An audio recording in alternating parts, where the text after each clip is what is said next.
Dando continuidade ao nosso estudo sobre as citocininas, nessa videoaula nós vamos falar sobre os efeitos fisiológicos das citocininas sobre as plantas como um todo.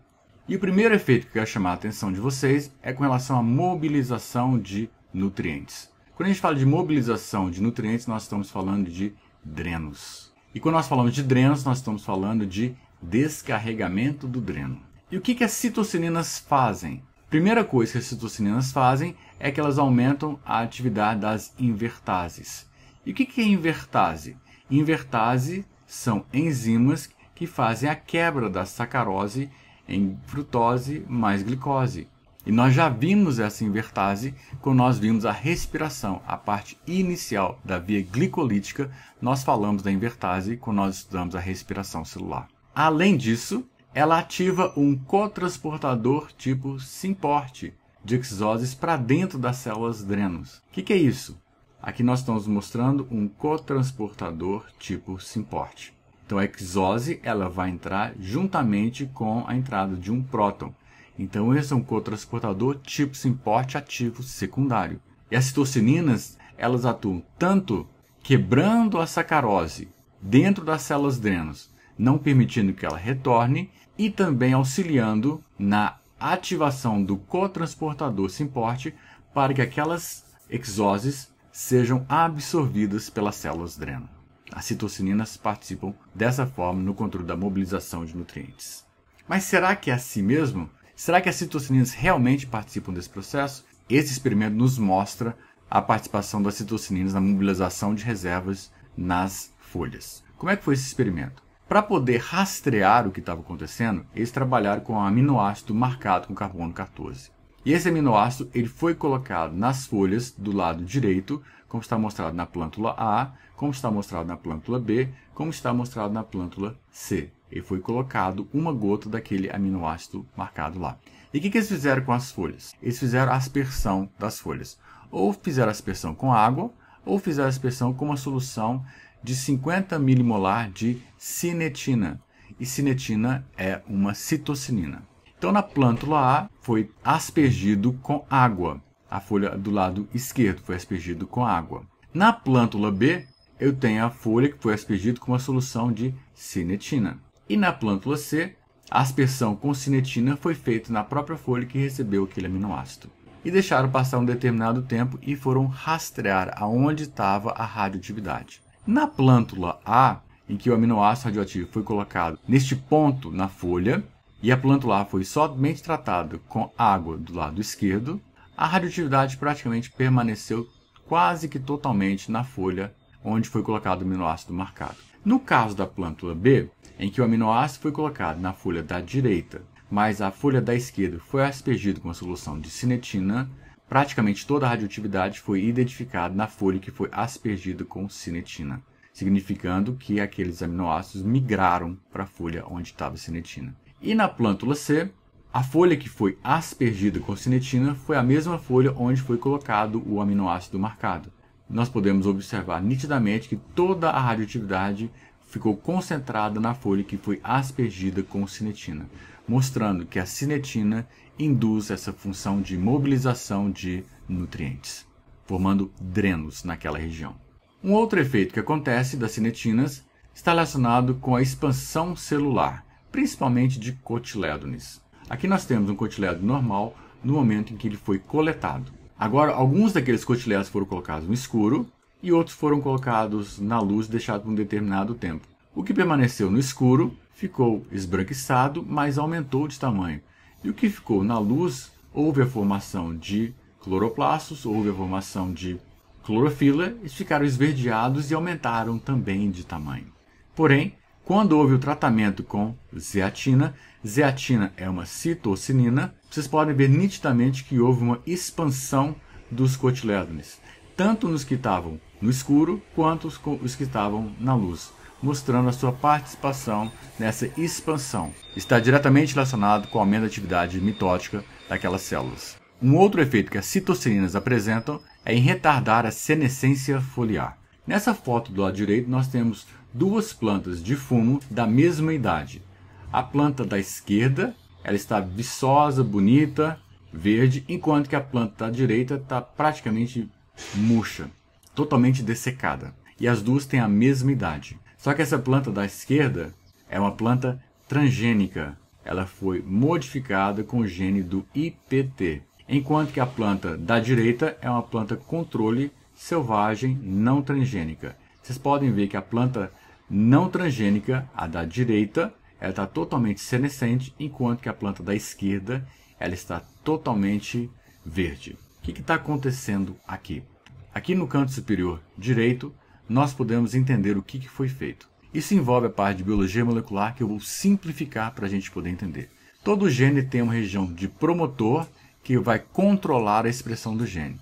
E aqui nós temos o gene do IPT, isopentiniltransferase, que é um dos genes responsáveis e participantes do processo de síntese de citocininas. Então, se eu tenho a expressão de gene do IPT, eu vou ter a produção de citocininas. E essas citocininas têm um efeito que é bloquear o processo da senescência. Então, o que está acontecendo?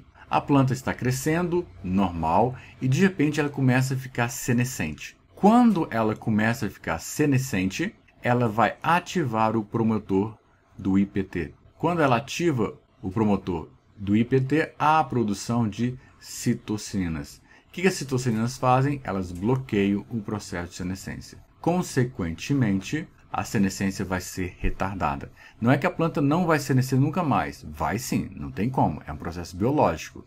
Mas ela vai retardar a senescência daquele tecido. É exatamente o que os experimentos mostraram. Essa planta da direita é uma planta senescente e a planta da esquerda, da mesma idade da planta da direita, ela está expressando as citocininas e em função disso ela permaneceu verde como se fosse uma planta madura. Isso foi feito não apenas em fumo, mas foi também feito em alface. A expressão do gene IPT. Essa foto está horrível, não tem jeito, mas no canto superior direito nós podemos ver plantas controle de alface. Vocês podem ver que elas estão amareladas, tem a parte verde interna, mas estão mais amareladas na extremidade, como se estivessem velhas mesmo. E agora, no canto inferior direito, nós podemos ver plantas de alface que estão expressando o gene IPT. Vocês podem ver que elas estão maiores, têm menos folhas senescentes. É completamente diferente o fenótipo dessas plantas transgênicas comparado com as plantas não transgênicas. Essas plantas transgênicas expressando o IPT. Então, elas, quando entram em senescência, ativam a expressão do gene IPT, que vai regular a síntese de citocininas, que vai bloquear o processo de senescência, mostrando que é um mecanismo que você pode retardar a senescência daquelas plantas. Tá certo, isso aí até cientificamente pode ser provado e tudo mais, mas isso não existe na natureza. Existe sim. Aqui nós temos, do lado esquerdo, nós temos uma alface normal, colhida de forma normal. Aqui do lado direito, nós temos uma alface hidropônica. Como é que se faz a colheita de alface? O produtor vai lá no campo, ele corta a base e leva o material para ser comercializado.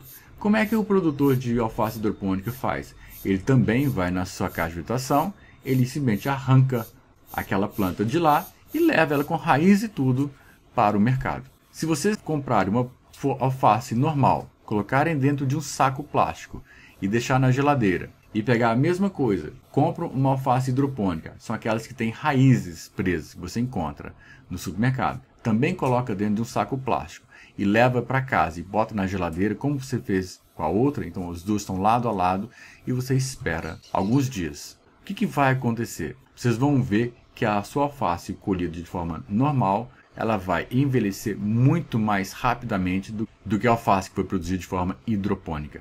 Mas por que disso? Porque a alface hidropônica tem raiz, está absorvendo água. Eu pergunto, está absorvendo que água? Está dentro do saco plástico, está dentro da geladeira. As condições são iguais para as duas. No entanto, uma dura muito mais do que a outra. A questão é por quê. E não é porque está absorvendo água, não. Sim, está relacionado com a presença das raízes. O que acontece com as raízes? As raízes são o principal local de síntese de citocinas, principalmente os ápices radiculares. E como essas plantas hidropônicas elas permanecem com as raízes, continua a produção de citocininas. E isso aí retarda a senescência do tecido. Por isso que as plantas hidropônicas conservadas em geladeira, elas duram mais tempo do que as plantas colhidas de forma normal, onde há um corte. Porque no corte você eliminou as raízes. Além disso, ela também está envolvida com a quebra da dominância apical. Dominância apical nós já estudamos quando a gente viu a parte das auxinas. É quando o meristema apical ele inibe o desenvolvimento das gemas axilares, gerando essa dominância de um meristema sobre o outro, do meristema apical sobre todos os demais meristemas presentes naquela planta. Uma das formas de quebrar a dominância apical é você fazer a decaptação, você eliminar essa parte aérea aqui. Quando você faz a decaptação, você diminui o local de síntese de auxinas. Com isso, a concentração de auxinas começa a diminuir ao longo do corpo da planta. Mas a parte radicular continua produzindo citocinina e continua sendo transportada para a parte aérea via xilema. E ao ser transportado para a parte aérea, não tem mais um dreno levando as citocininas para o meristema apical, ele acaba se concentrando no meristema axilar. E ao fazer isso, ele vai desencadear o desenvolvimento desse meristema axilar, que então ele vai assumir a dominância daquele ramo. Isso aqui está mostrando a mesma coisa no experimento. Quando eu faço a decaptação da planta, isso vai fazer com que as gemas axilares todas comecem a se desenvolver, porque eu eliminei o local de síntese de auxinas, mas eu também permito que agora que as citocininas produzidas pelo sistema radicular cheguem às demais gemas até o momento em que uma delas vai assumir a dominância apical. Essa é a explicação por que acontece a quebra da dominância apical. Mas eu também posso fazer uma aplicação localizada de citocininas nas gemas axilares. Se eu fizer uma aplicação localizada de citocinina nas gemas axilares, eu também vou permitir o desenvolvimento das gemas axilares, por causa da relação auxinas-citocininas. Mas isso é feito de forma artificial. Tem que ser uma aplicação exógena, pontual, em cima dos meristemas axilares. E assim eu posso também quebrar a dominância apical, imposta pelas auxinas. E um quinto processo em que as citocininas estão envolvidas é na fotomorfogênese. As citocininas estão envolvidas na formação dos cloroplastos, quando as sementes são germinadas no escuro. Quando as plântulas germinam dentro do solo e começa a formar a plântula, ela está no ambiente totalmente escuro. E quando ela está no ambiente totalmente escuro, os plastídeos estão na forma de estioplastos. E esses estioplastos, eles não têm a formação do grânulo, não tem a formação das membranas internas dos estilacóides, não tem nada daquilo formado. Somente quando entra em presença de luz é que há um estímulo para que haja a formação, então, da organização do cloroplasto, e somente em presença de luz que ocorre a síntese de clorofila, que vai ser impregnada nas membranas dos estilacóides para que haja fotossíntese. No entanto, se eu fizer o tratamento de plântulas germinadas no escuro e fizer a aplicação de citocininas, eu induzo a formação de membranas. Eu induzo a formação dos estilacóides. Então, de alguma forma que não se sabe explicar direito como, as citocininas estão envolvidas no processo de organização estrutural dos cloroplastos no momento em que estão sendo formados. Existem mais informações a respeito disso? Existem. Mas basicamente era isso que nós tínhamos para passar para vocês nessa videoaula e nos vemos na nossa próxima videoaula. Até a próxima!